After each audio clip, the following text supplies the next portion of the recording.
ఎన్టీఆర్ జిల్లా తిరువూరులో వైసీపీ సంస్థాగత కమిటీ నిర్మాణం కార్యక్రమం ఘనంగా జరిగింది. ఈ కార్యక్రమానికి హాజరైన వైసీపీ జిల్లా పార్టీ అధ్యక్షుడు దేవినేని అవినాష్ కు పార్టీ శ్రేణులు ఘన స్వాగతం పలికారు. మున్సిపల్ 15వ వార్డు కౌన్సిలర్ మోదుగు ప్రసాద్ ఆధ్వర్యంలో కార్యకర్తలు ప్లకార్డులు చేతబూని క్రేన్ సహాయంతో భారీ గజమాల వేసి తమ అభిమానాన్ని వ్యక్తం చేశారు.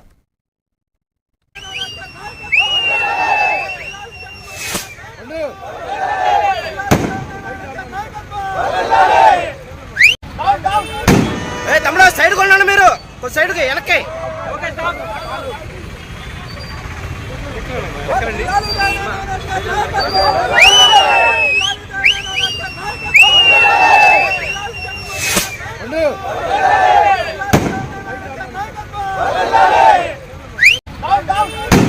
తమ్ముడు సైడ్ కొన్నాను మీరు సైడ్కి వెనక్కి.